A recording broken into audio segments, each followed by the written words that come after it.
So now we will see for our sixth practical, in which what is the problem definition? Program to accept string into a text field, sort the characters in the string and display the sorted string in the another text field. So in one of the assignment we have learned कि अगर मुझे text box लेना है तो कैसे लेना है, applet के ऊपर किस तरीके से प्लेस करना है और किस तरीके से उसको ऐड करना है। ठीक है, अब यहाँ पे हम एक और नई चीज सीखेंगे। अब हम एक के जगह दो टेक्स्ट बॉक्सेस लेने वाले हैं। पहले वाले टेक्स्ट बॉक्स से एक्सेप्ट करेंगे, फिर उसको सॉर्ट करेंगे और दूसरे वाले टेक्स्ट बॉक्स में जाके उसको डिस्प्ले करेंगे। तो जो प्रोसेसिंग पार्ट है वो हम पेंट मेथड में लिखेंगे, जहां पे हम कन्वर्ट करेंगे स्ट्रिंग को, ईच कैरेक्टर को in the form of ASCII values. जैसे एग्जांपल के तौर पे यहाँ पे देखो आपका आउटपुट कैसे दिखाई देगा। जैसे आपका फर्स्ट टेक्स्ट बॉक्स यहाँ पे अलाइंड है, सेकंड यहाँ पे है। यहाँ पे आपने मैसेज लिखा है ओरिजिनल स्ट्रिंग, यहाँ पे लिखा है सॉर्टेड स्ट्रिंग। और जैसे ही मैं कोई स्ट्रिंग यहाँ पे डालती हूँ, एंटर की प्रेस करती हूँ, तो इस तरीके से मुझे अल्फाबेटिकली सॉर्टेड वो स्ट्रिंग दिखना चाहिए। तो यहाँ पे लॉजिक ये अप्लाई किया है कि हर अल्फाबेट का एक आस्की वैल्यू होता है। तो हम क्या करेंगे, हर कैरेक्टर को उसके पहले आस्की वैल्यू में कन्वर्ट करेंगे। आस्की वैल्यूज आर नंबर्स, फिर उन नंबर्स को हम असेंडिंग ऑर्डर में सॉर्ट करेंगे और असेंडिंग ऑर्डर में सॉर्ट होने के बाद उन नंबर्स को फिर से, they are nothing but the ASCII values, तो उस आस्की वैल्यू से फिर से अल्फाबेट्स में उसको टर्न अप करेंगे।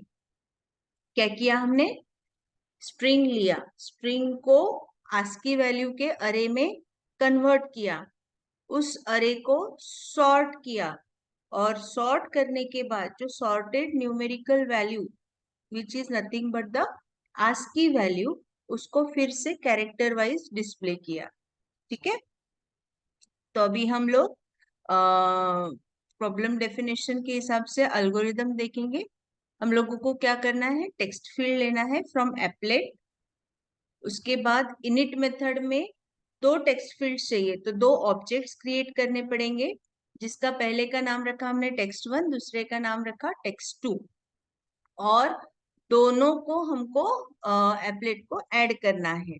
ठीक है, पहले वाले टेक्स्ट बॉक्स में हमको कुछ वैल्यू चाहिए, इसलिए हमने बाय डिफॉल्ट उसमें क्या करके रखा, सेट टेक्स्ट करके रखा 0। ठीक है, फिर जैसे ही हम कुछ इनपुट टाइप करेंगे, टाइप करने के बाद वो मैसेज कहाँ पे आने वाला है, टेक्स्ट वन में, तो उसको हम कन्वर्ट करके रखेंगे स्ट्रिंग में। और फिर उसके हर लेटर को आस्की पैटर्न में कन्वर्ट करते हुए हर एक को कंपेयर करेंगे और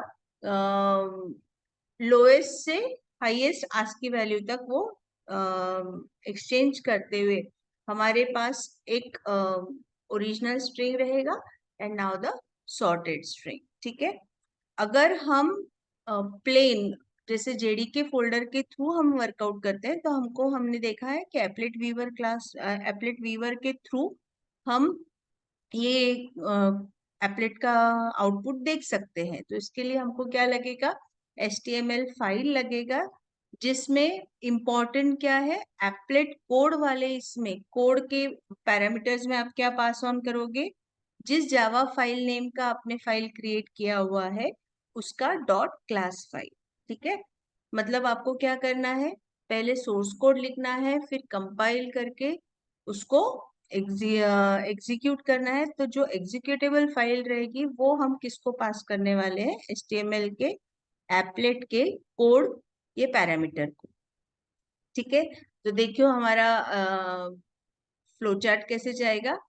स्टार्ट किया, इनपुट ले लिया, उस इनपुट वर्ड को कन्वर्ट कर दिया आस्की में, और जितनी उसकी लेंथ है उस लेंथ के हिसाब से हमने क्या किया, दो वैल्यूज को कंपेयर किया।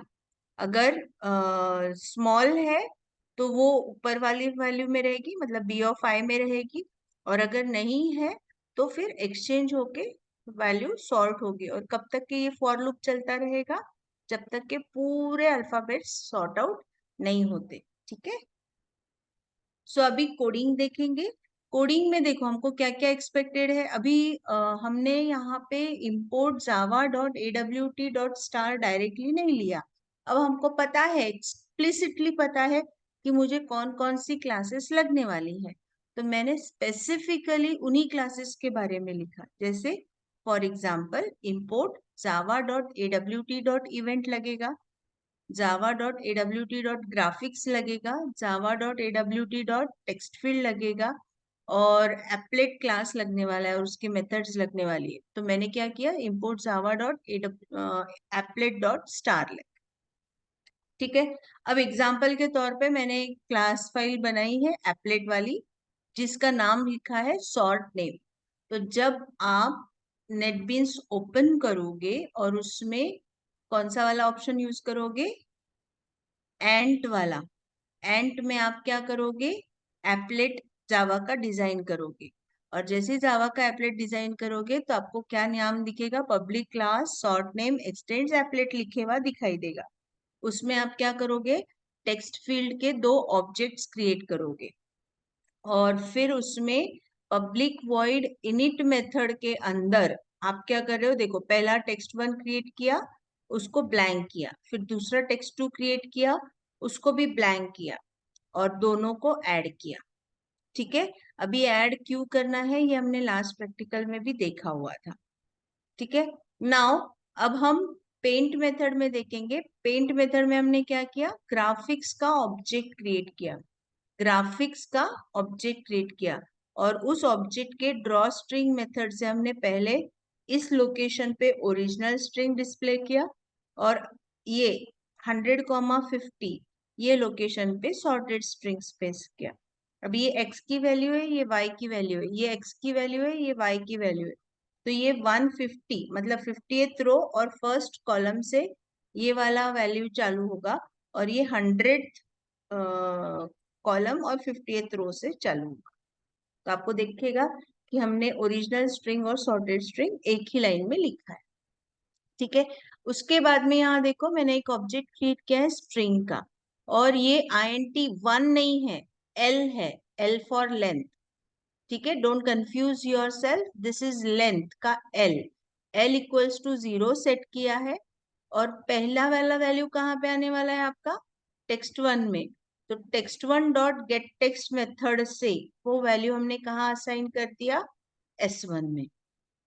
अब लेंथ फाइंड करनी है, तो हमने क्या किया, l equals to s1 dot length लिया।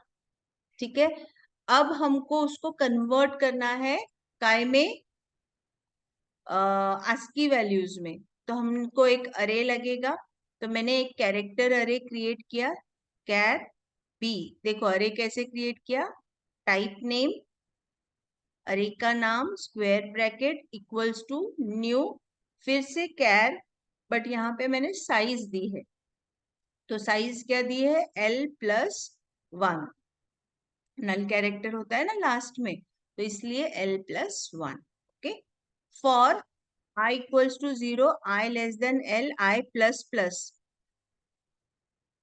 ये पैटर्न फॉलो करके मैंने क्या किया, b ऑफ i में हर एक का आस्की वैल्यू स्टोर कर लिया। ठीक है, कैसे स्टोर किया, यहाँ ध्यान दो सब लोग, s1 डॉट कैर एट, कैर का c छोटा है, एट का a बड़ा है, कैर एट फंक्शन से मैंने आस्की वैल्यूज में उसको कन्वर्ट किया। ठीक है, अब मुझे उसको स्वैपिंग करना है। ठीक है, तो मैंने क्या किया, फॉर लूप चला के उस पर्टिकुलर अरे को सॉर्ट किया, जैसे हम लोग नॉर्मल सॉर्ट करते हैं। ठीक है, अब मेरे पास में एक मैसेज क्रिएट करना है मुझे कि सॉर्टेड स्ट्रिंग क्या है, तो मैं क्या करूंगी, s2 ऑब्जेक्ट क्रिएट किया, जिसको असाइन कर दिया नल या ब्लैंक, और str1 एक और लिया। ठीक है, अब मुझे जो एक एक अल्फाबेट मैंने सॉर्ट करके रखा है उसको अल्फा सॉरी जो आस्की वैल्यूज मैंने सॉर्ट करके रखी है उसको अल्फाबेट में टर्न अप करके अब उसको मुझे कॉन्केटिनेट करना है। तो मैंने फिर से फॉर लूप चलाया और अब क्या किया, string one str1 equals to string dot, string का एस कैपिटल है, डॉट वैल्यू ऑफ, वैल्यू का वी छोटा है, ऑफ का ओ बड़ा है, वैल्यू ऑफ ब्रैकेट में बी स्क्वायर ब्रैकेट में आए। ठीक है, तो इसको हमको कॉन्केटिनेट करना है, तो S2 के साथ फिर से कॉन्केटिनेट करना है, इसलिए बार बार हमने क्या किया, फॉर लूप में उसको डाल दिया और वहां पे हमने क्या किया, फॉर लूप के अंदर S2 equals to S2 dot concat, किसको, str1 को। ठीक है, अब S2 में हमारी सॉर्टेड स्ट्रिंग है, S1 में हमारी सॉर्टेड स्ट्रिंग नहीं थी, ओरिजिनल स्ट्रिंग थी। तो अब सॉर्टेड स्ट्रिंग को हमको कहाँ पे डालना है, सेकेंड टेक्स्ट बॉक्स में। तो इसलिए हमने क्या किया, text2 dot set text bracket में S2 लिखा। तो इससे क्या हो जाएगा, जो सेकेंड वाला टेक्स्ट बॉक्स है उसके अंदर हमारी सेकेंड जो सॉर्टेड स्ट्रिंग है वो आ जाएगी। ठीक है, सो ये जैसे हमने प्रीवियस एप्लेट केस में लिखा था बुलियन एक्शन वाला मेथड, एग्जैक्टली वैसा ही हमने यहाँ लिखा है, पब्लिक बुलियन एक्शन इवेंट का ऑब्जेक्ट, ऑब्जेक्ट का ऑब्जेक्ट और रिपेंट करके रिटर्न ट्रू किया है। ओके, तो जैसे ही आप ये टाइप करोगे, ये देखो ये आपकी HTML फाइल है जो हमने डिजाइन की है। ठीक है, तो जैसे ही मैं MAMTA स्मॉल में टाइप करती हूँ और एंटर की प्रेस करती हूँ तभी मुझे यहाँ पे सॉर्टेड स्क्रीन दिखाई देगा, सॉर्टेड स्ट्रिंग दिखाई देगा। ओके।